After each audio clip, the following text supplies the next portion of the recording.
Tonight, it's Friday the 13th, Trump style. In 24 hours, our president tries to trash the Iran nuclear deal, and he tries to put a fork into Obamacare. We're going to spotlight what he's doing on both fronts and speak to someone trying to expand health coverage on how Trump's actions may do exactly the opposite. And then, what a difference an election makes. Many Americans still have whiplash here after going from Obama to Trump. Now, we'll compare the two and also go inside the Obama legacy, that with New York Times White House correspondent and author Peter Baker. And later, even after Indian Point nuclear plant is long gone, its radioactive legacy will live on. Spent fuel rods, still hazardous, they still sit on the site with nowhere to go. We're going to take you inside with our partners at the Journal News. All that, everybody, plus a new initiative to combat opioid abuse from the perspective of a recovering addict. Interesting program they're doing out on Long Island. We'll get into that a little bit later. Good evening, everybody, and welcome to RFL. I'm Richard French. Busy hour ahead, so let's get into it. We start tonight at the White House. That is, President Trump takes a sledgehammer to both Obamacare and the Iran nuclear deal. Let's begin in Iran first, and the president's punt now on the 2015 nuclear deal. Now, he threatened a lot of things during the campaign, but today we learned what his intentions are, if you will. Now, the deal, as I mentioned, that was constructed in 15, it was a limited one, focusing only on stopping Iran's nuclear weapons program. But President Trump, he's none too happy with Iran for other reasons. His response? Ask Congress to get involved. President Trump breaking with world leaders, saying Iran is not living up to the spirit of the Iran nuclear deal. We cannot and will not make this certification. While he fell short of pulling the U.S. out of the deal, which lifted punishing sanctions on the Iranian regime for limits on and inspections of its nuclear program, he did decertify the agreement. And he also imposed new sanctions on Iran's Revolutionary Guard for supporting terrorism. Trump vows that his policy will mean that Iran never, and I mean never, acquires a nuclear weapon. The agreement, however, was meant to do just that. By decertifying the Iran deal, the president would be undermining this important deal that is preventing Iran from pursuing nuclear weapons. With this decision, the president goes against the advice of many in his own security team and isolates the U.S. against our closest allies, who say that Iran is abiding by the spirit of the deal. The European Union's top diplomat says ending the deal that was internationally negotiated isn't the president's choice. We cannot afford, as international community, as Europe for sure, to dismantle a nuclear agreement that is working and delivering. The Iranian foreign minister said it's America who has made clear its lack of adherence to the deal and its spirit. The move essentially punts the issue to Congress, adding to their already daunting list. But if Congress can't reach an agreement that the president likes, then the agreement will be terminated. Now, officials from 3 of the other 5 nations involved in the Iran deal, France, Germany, and the UK, all saying today they are concerned about Trump's actions, and they confirmed their ongoing commitment to the deal. All right, now let's pivot to health care, and President Trump making an overnight announcement that many are saying is a blatant attempt to kill Obamacare without Congress doing a single thing. Trump, he's decided to halt subsidy payments to low-income Americans. We're talking about $7 billion worth, money that helps people afford the premiums when they sign up for Obamacare. Now, one of the recent steps aimed at gutting the Affordable Care Act from the inside. A critical element of the Affordable Care Act killed overnight. A late-night statement from the White House said insurance payments it had been making for months were unlawful and did not have congressional funding and would be stopped immediately. With respect to health care, it's step by step by step. The Attorney General on Fox and Friends said they can't spend the $7 billion without congressional authority. The appropriation must come from Congress. The president cannot do it. The president taking to Twitter, calling Obamacare, quote, a broken mess, and imploding massive subsidy payments to their pet insurance companies has stopped. Dems should call me to fix. Now, those payments help lower copays and deductibles for about 7 million low-income Americans. Insurance companies had warned the instability in the market It came from the lack of security in knowing if those payments would be made. Insurers have made clear the lack of certainty is causing 2018 proposed premiums to rise significantly. Earlier this year, the top Republican in the House Ways and Means Committee defended the continuing payments. In August, the nonpartisan Congressional Budget Office estimated ending those payments would mean a 20% increase in premiums by 2018, 25% by 2020, and increases to the federal deficit. Democratic leaders calling the announcement a, quote, spiteful act of vast, pointless sabotage. This is crazy town. This is a decision that is opposed by every major medical organizations, the doctors, the nurses, the hospitals. He's right, by the way. There's a uniform group here across the board throughout the medical community that have major problems with it. And there are also efforts underway to try and block Trump's subsidy cuts.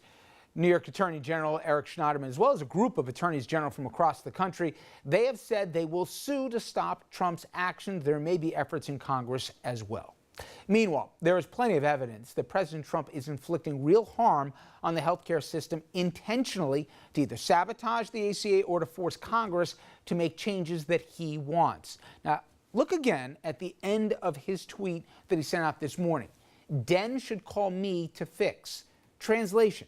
He's holding the ACA and millions of Americans' health care coverage hostage here, all hoping that it will force Democrats to blink first and do a deal that they don't want to do. And there's more. Yesterday, Trump signed an order allowing sub-premium health plans to be sold without the protections guaranteed by the ACA. Now, the expected result of that? More healthy people will exit ACA markets. It'll weaken the system and it will raise premiums on everybody else. He's also shortened the open enrollment period this year. He's cut funding for ads and enrollment assistance by 90%, and he's shuttering the ACA sign-up webpage for 12 hours every Sunday during open enrollment when it turns out most people have the time to actually do it. It's almost as if he doesn't want anyone to sign up for actual universal health care coverage. And for more on all this, let's bring in our guest, Colin Seeberger, Strategic Campaign Director for the Young Invincibles. And Colin, let's get right to it. Given what the president just did, I want to match that to what he said as a candidate, and even in the earlier portion of his presidency. Again, this is a clip from the president when he was sitting down with Scott Pelley over at 60 Minutes saying what the reality of healthcare would look like with him as president. Everybody's got to be covered. This is an un-Republican thing for me to say, because a lot of times they say, no, the lower 25%, they can't afford private. But universal health care. I am going to take care of everybody. I don't care if it costs me votes or not. Everybody's going to be taken care of much better than they're taken care of now. Okay, Colin. So with the strike of a pen, did the president follow through on that? Is everybody covered now and even better than they're covered currently? So the fact of the matter is that the action that the president took yesterday in signing the executive order, it was nothing more than malicious. That's what its intent was entirely. The order encourages going back to the days of allowing insurers to charge people with pre-existing conditions more, potentially making their coverage unaffordable. It would also take us back to the days of making junk health insurance that's not there for you and not even worthy of the term insurance back, readily available on the market. To that end, let's get to the issue of cost. Again, this is the president saying, as president, the health care he would offer and the cost attached to it. You're going to have such great health care at a tiny fraction of the cost, and it's going to be so easy. To that point, Colin, if you have pre-existing conditions right now, or if you were in the low-income range and had health care for the first time, with cutting off that funding, which he did, how is that going to impact you? Are you going to be paying a fraction of the cost and getting the same care that you've been getting for the last few years? The vast majority of consumers qualify for financial assistance that brings down the cost of their coverage to about under $100 a month. And the fact is that young people who have lower incomes actually disproportionately qualify for that financial assistance. However, what the president did last night in stopping the payments to insurers to lower consumers' out-of-pocket costs, what that's going to do is, because by law insurers are required to make those payments, they need to make up that money somewhere else. So they're going to end up increasing premiums for everybody. Now, thankfully, because of the way that the ACA is structured, most consumers are not going to be feeling the brunt of those higher premiums because they have subsidized coverage, and their tax credits are going to account for those cost increases. However, for middle-class families who are ineligible for premium tax credits, the cost of their coverage is going to skyrocket. President also said, speaking of the ACA, that it is a broken mess. I'm reading the quote here verbatim, imploding in front of our eyes. To that end, nobody said the ACA was perfect. Former president himself even said as much. But was it really on death's door?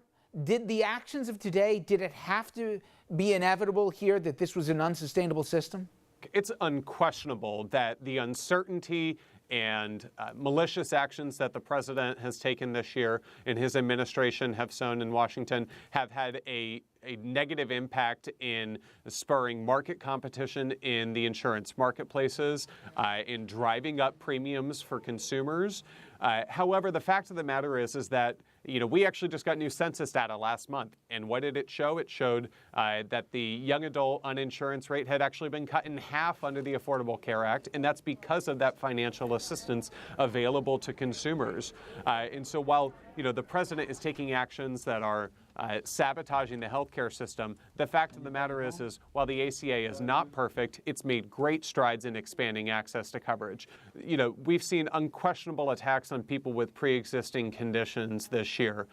We've seen unquestionable attacks on people that rely on Medicaid coverage. Medicaid covers nearly half of all childbirths in this country. It covers, 2/3 of nursing home residents receive assistance through Medicaid. And so to see Congress try to block grant funding for Medicaid, trying to slash hundreds of billions of dollars from the program, is really going to hurt people.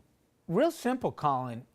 If Congress doesn't find a way to restore this funding, people could be going into doctors' offices and all of a sudden being told some care that they've been getting to this point, they're not going to be getting anymore. It will change people's lives here. This isn't just some Potomac two-step. People in parts of this country are going to really be hurt by what happened here. It's not an exaggeration in any way, is it? No, you're exactly right, Richard. There are going to be families, those middle-class families who are going to see, they're going to be getting their health insurance bills in a couple of months, and they're going to see their rates skyrocket. Because of the president's actions. They're unquestionably going to have a harder time paying their premiums. Maybe they lose their coverage altogether. And that's why people need to get on the phone and they need to call their member of Congress and tell, Republicans in Congress have a responsibility to act. If the president is going to intervene in a way that's going to increase Americans' health care costs, Republicans in Congress have a responsibility to act and overrule him. Well, we shall see here, and we're also going to see and learn a lot about this Congress from what they say to how they vote. Colin, I appreciate the time. Thank you so much. Thank you so much, Richard. And again, open enrollment November 1st through January 31st. Go check out your options and figure out how you can save. Coming up next, there's a whole lot of ways one can describe President Trump, some of which I cannot say on TV. But no matter what you think of Donald Trump, the president, there is, without a question, a world of difference between him in the Oval Office and the man who preceded him, Barack Obama.